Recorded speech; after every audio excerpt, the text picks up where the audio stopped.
Ketemu lagi dengan Bapak pada pelajaran fisika kelas 10 MIPA. Tapi ingat, pertemuan ini adalah pertemuan kelanjutan dari bab 1, yaitu bagian B, metode ilmiah dan keselamatan kerja di laboratorium. Ya, pada pertemuan B ini atau pertemuan kedua ini pada bab 1, tolong disimak. Kita hanya mempunyai dua indikator, yaitu indikator metode ilmiah dan yang kedua indikator keselamatan kerja di laboratorium, terutama di laboratorium fisika SMA Negeri 77. Oke, kita lanjut pada bagian B1, metode ilmiah.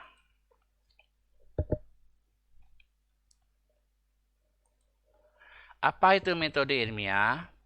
Metode ilmiah adalah mekanisme atau cara mendapatkan pengetahuan dengan prosedur yang didasarkan pada suatu struktur logis yang terdiri atas tahapan kerja yang kita kenal dengan nama logisko-hipotetisko-verifikatif. Dalam bahasa Indonesianya sehari-hari disebut metode ilmiah. Langkah-langkah utama metode ilmiah dalam menyelesaikan masalah ilmiah sampai lahirlah teori ilmiah, yaitu secara urutan menyelesaikan suatu masalah secara ilmiah, melaksanakan pengamatan atau dikenal dengan nama observasi, merumuskan masalah, mengumpulkan informasi kajian pustaka, membuat hipotesis dugaan sementara, melakukan eksperimen, menganalisis data, dan menarik suatu kesimpulan. Pada saat kita menarik kesimpulan, ada dua yang akan terjadi, apakah kesimpulan itu diterima atau tidak. Bila kesimpulan dengan hipotesis tidak diterima, maka dia akan kembali membuat hipotesis kembali dengan dugaan sementara, lalu kita direvisi hipotesis tersebut sehingga membuat kembali hipotesis tersebut dengan dugaan sementara, lalu melakukan eksperimen lagi, menganalisis data lagi, lalu menarik kesimpulan. Apabila kesimpulan itu diterima atau hipotesis diterima, maka kita mengulang beberapa kali untuk melakukan eksperimen. Ya, dari eksperimen ini kita menganalisis data lagi dan baru menarik suatu kesimpulan sehingga sampailah mendapatkan suatu hasil, apa itu yang dinamakan dengan nama teori ilmiah. Teori ilmiah ini akan diterima apabila dipublikasikan, dipertanggungjawabkan. Ya, ada sekelompok organisasi untuk tentang mempublikasikan suatu karya ilmiah. Setiap perguruan tinggi pasti mempunyai tentang publikasi tersebut. Kita lanjut.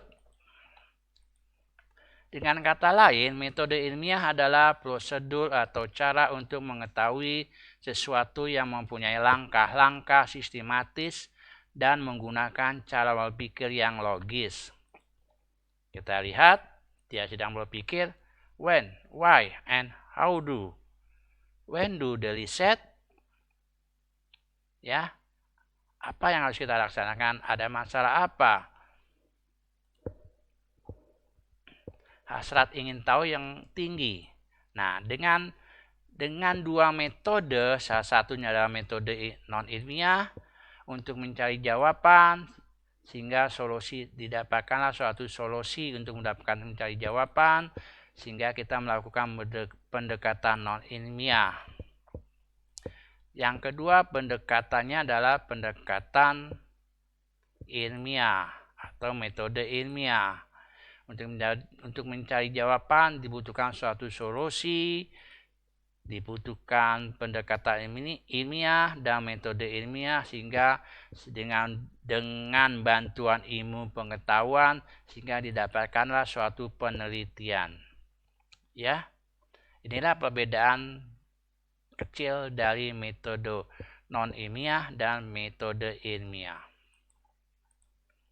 Contoh, Amir sakit perut selama seminggu.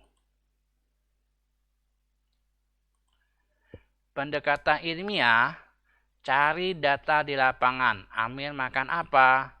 Periksa ke dokter, tes laboratorium, dilakukan pengobatan.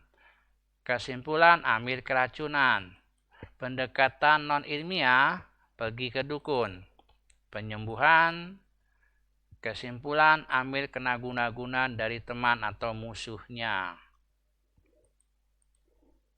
Apa sih perbedaan antara pendekatan ilmiah dan pendekatan non-ilmiah? Pendekatan ilmiah perumusan masalah jelas dan spesifik. Masalah merupakan hal yang dapat diamati dan diukur secara empiris. Jawaban bermasalah didasarkan pada data, proses pengumpulan dan analisis data, serta pengambilan keputusan berdasarkan logika yang benar. Kesimpulan siap terbuka untuk diuji oleh orang lain. Contoh penggunaan metode ilmiah. Pendekatan non-ilmiah, perumusan kabur, abstrak. Masalah tidak selalu diukur dengan empiris dan dapat bersifat supranatural atau dogmatis. Jawaban tidak diperoleh dari hasil pengamatan data di lapangan. Keputusan tidak didasarkan pada hasil pengumpulan dan analisis data secara logis. Kesimpulan tidak dibuat untuk diuji ulang oleh orang lain. Contohnya adalah penggunaan akal sehat, prasangka, intuisi, penemuan secara kebetulan dan coba-coba, pendapat otoritas ilmiah, dan berpikiran kritis. Itulah perbedaan antara pendekatan ilmiah dan pendekatan non-ilmiah. Metode ilmiah dan non-ilmiah ini salah satu perbedaannya aspeknya pendekatan terhadap masalah, non-ilmiah intuitif, ilmiah empiris, konsep atau teori, ambigu, jelas, operasional, spesifik. Hipotesisnya non-ilmiah tidak dapat dibuktikan, sedangkan ilmiah dapat dibuktikan. Observasi gejala tidak terkontrol seadanya, sedangkan ilmiah sistematis dan terkontrol. Alat ukur tidak akurat, sedangkan ilmiah akurat. Pengukuran tidak valid, sedangkan ilmiah valid. Kontrol tidak ada, selalu dilakukan. Pelaporan hasil penelitian kalau non-ilmiah bias, subjektif, sedangkan ilmiah tidak bias dan objektif. Sikap penelitian tidak kritis, menerima apa adanya, kritis, sedangkan ilmiah kritis, mencari bukti. Kesimpulan terhadap hubungan antar variabel. Untuk non-ilmiah menghubungkan dua kejadian tanpa pengujian, sedangkan ilmiah mencari hubungan antara variabel secara sistematis. Sedangkan sifat penelitian untuk non-ilmiah tidak dapat diulang, sedangkan ilmiah dapat diulang. Inilah perbedaan secara umum antara metode ilmiah dan non-ilmiah. Sifat-sifat metode ilmiah, efisiensi dalam penggunaan sumber daya, tenaga, biaya, waktu.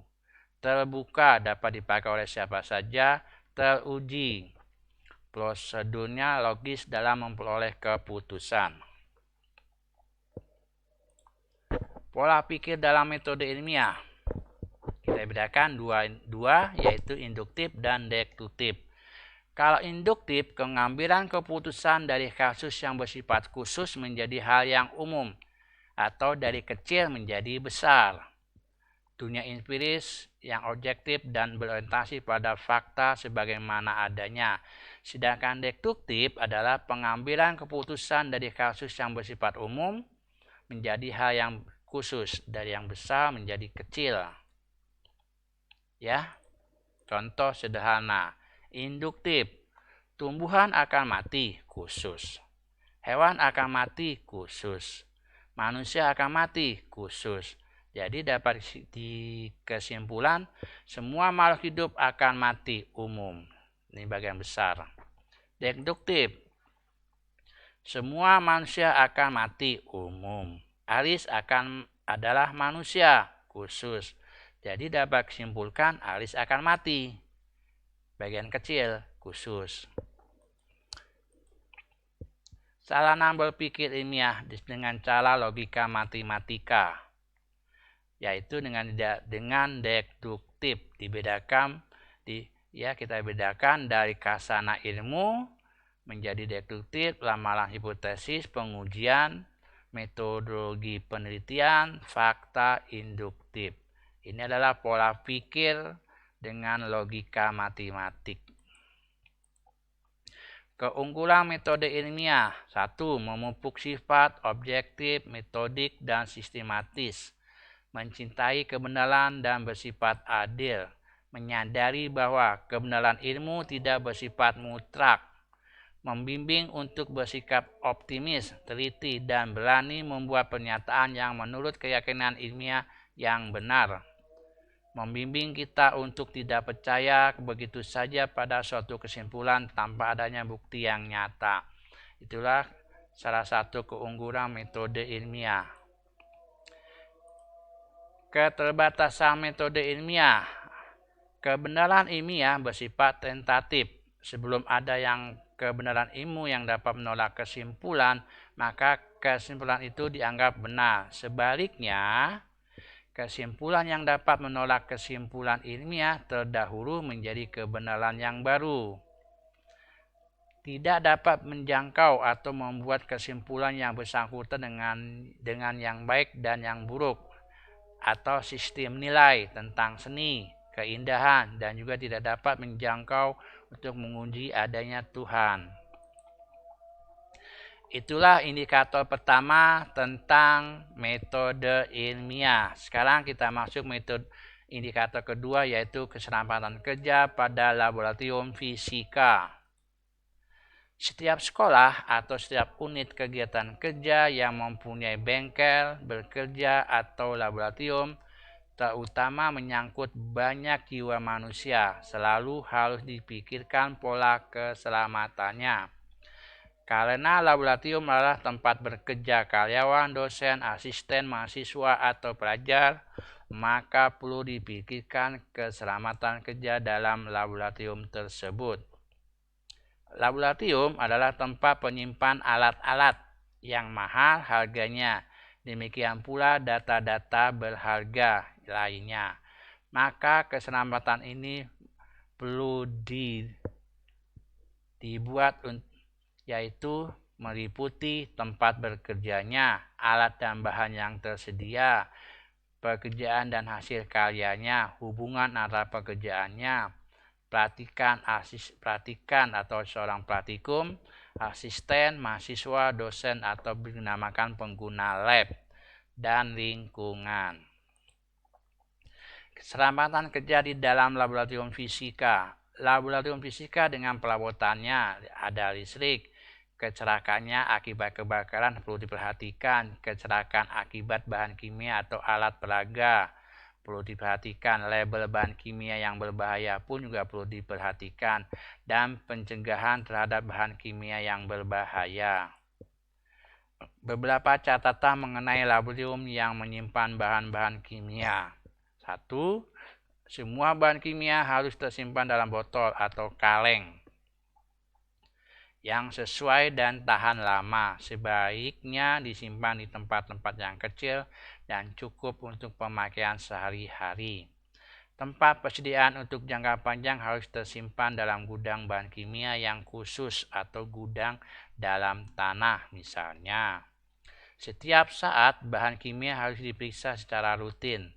untuk menentukan apakah bahan-bahan tersebut masih dapat digunakan atau tidak, dan perbaikan label yang biasanya rusak. Bahan-bahan yang tak dapat digunakan lagi harus dibuang atau dimusnahkan secara kimia. Semua bahan harus diberi tanda-tanda khusus, diberi label dengan semua keterangan yang diperlukan. Misalnya nama bahan, tanggal pembuatan, jumlah, asal bahan, tingkat bahaya yang mungkin terjadi, keterangan-keterangan yang perlu diperhatikan. Ya, di bawah ini ada lambang-lambang bahaya yang sangat berbahaya secara internasional. Ini adalah lambang poison, bahan-bahan yang bersifat racun, primal, bahan yang mudah terbakar, korosif. Ini lambang bahan yang dapat merusak jaringan makhluk hidup.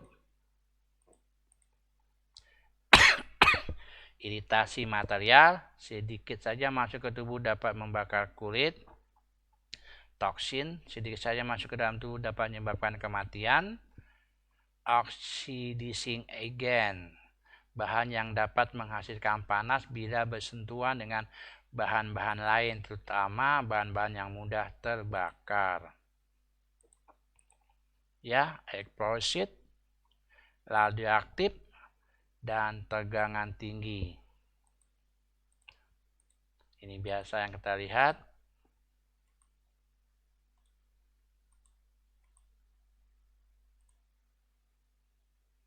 Oke, ini salah satu contoh dari lambang-lambang yang ada di dunia tingkat internasional.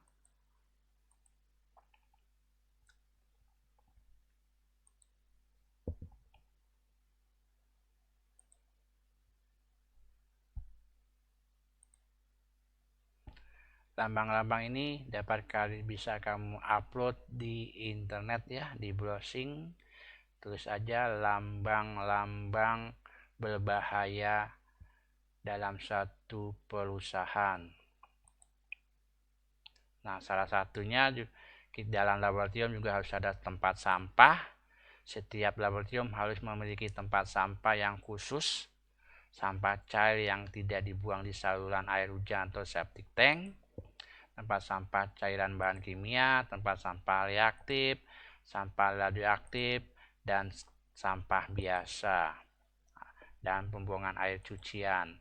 Di dalam laboratorium juga harus mempunyai P3K untuk luka bakar, mata kemasukan benda asing, luka tergores atau teriris, bahan kimia masuk dalam mulut, keracunan, kesetrum atau kejutan listrik, pembalut luka, pingsan, radiasi, dan radioaktif. Oke, terima kasih. Itulah paparan Bapak hari ini tentang bagian B bab 1 metode ilmiah dan keselamatan kerja di laboratorium. Sebelum Bapak tutup, Bapak ucapkan terima kasih. Assalamualaikum warahmatullahi wabarakatuh.